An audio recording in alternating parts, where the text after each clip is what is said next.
सुनीता और मोहन की शादी को 5 साल हो चुके थे। दोनों एक दूसरे से बेइंतहा प्यार करते थे। उनकी जिंदगी खुशियों से भरी हुई थी। सुबह की चाय से लेकर रात के खाने तक हर लम्हा वे एक दूसरे के साथ बिताते थे।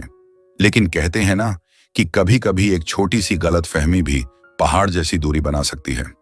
मोहन एक प्राइवेट कंपनी में मैनेजर था, जबकि सुनीता एक स्कूल में टीचर थी। दोनों की जिंदगी बहुत अच्छी चल रही थी। लेकिन एक दिन मोहन ने सुनीता को किसी अनजान आदमी से हंसते हुए बात करते हुए देखा। मोहन के मन में शक का बीज अंकुरित हो गया।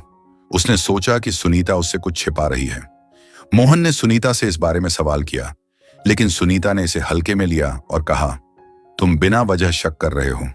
यह जवाब मोहन को संतोषजनक नहीं लगा। उसके मन में संदेह और गहराने लगा। धीरे धीरे उनके बीच बहसें बढ़ने लगीं और उनका प्यार कमजोर होने लगा। मोहन की चुप्पी और कठोरता से सुनीता भी आहत होने लगी। वह चाहकर भी उसे मना नहीं पा रही थी। आखिरकार हालात इतने बिगड़ गए कि दोनों ने तलाक लेने का फैसला कर लिया। तलाक के बाद सुनीता अपने मायके चली गई और मोहन अकेला रह गया। उसकी दुनिया सूनी हो गई थी। घर में अब वह हंसी ठिठोली नहीं थी, न ही सुबह सुबह चाय के साथ सुनीता की मीठी बातें। सुनीता भी खुश नहीं थी। अपने माता पिता के घर में भी उसे अधूरापन महसूस होता था। हर रात वह खुद से यही सवाल करती, क्या वाकई हमारा प्यार इतना कमजोर था कि एक गलतफहमी से टूट गया? वहीं मोहन अब हर रोज खुद से लड़ता। उसकी सुबह अब बिना किसी मुस्कान के होती और रातें तन्हाई से भरी रहती। एक दिन मोहन को एक पुरानी तस्वीर मिली। उसमें वह और सुनीता किसी पहाड़ी पर मुस्कुरा रहे थे। उसकी आंखों से आंसू छलक पड़े। उसने पहली बार महसूस किया कि शायद गलती उसकी ही थी।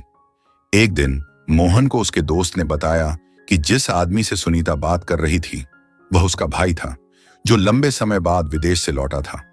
यह सुनते ही मोहन को झटका लगा। उसे अपनी गलती का एहसास हुआ। उसका दिल भारी हो गया। उसने सोचा, मैंने अपनी ही पत्नी पर भरोसा नहीं किया। उसके प्यार को शक की नजरों से देखा। मोहन ने सुनीता से माफी मांगने की बहुत कोशिश की, लेकिन सुनीता ने उससे कोई रिश्ता रखने से साफ इनकार कर दिया। मोहन के पास अब पछताने के अलावा कोई रास्ता नहीं था। 8 साल बीत गए। मोहन अब पहले जैसा नहीं रहा। उसने अपने जीवन को काम में झोंक दिया, लेकिन दिल के किसी कोने में सुनीता के लिए प्यार अभी भी जिंदा था।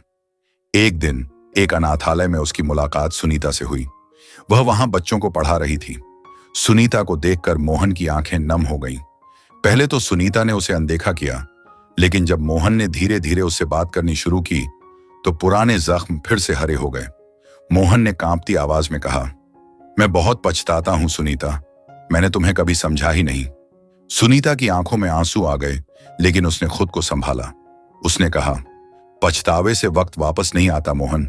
तुम्हारे शक ने हमारा रिश्ता तोड़ दिया। पर जैसे जैसे वे बात करने लगे, वे महसूस करने लगे कि वे आज भी एक दूसरे के बिना अधूरे हैं। एक दिन मोहन ने हिम्मत जुटाई और सुनीता को फिर से शादी के लिए प्रपोज किया। इस बार सुनीता ने कोई जवाब नहीं दिया। उसने मोहन की आंखों में देखा। वहां सच्चा पछतावा और निस्वार्थ प्रेम था। कुछ देर बाद उसकी आंखों से आंसू गिर पड़े और उसने सिर हिला दिया। हाँ, 8 सालों के लंबे इंतजार और दर्द के बाद दोनों फिर से एक हो गए। कभी कभी हम अपने अहंकार और शक के कारण अपने सबसे प्यारे रिश्ते को खो देते हैं। इसलिए रिश्तों में विश्वास बनाए रखना बहुत जरूरी होता है, ताकि ऐसे फासले फिर कभी ना आए।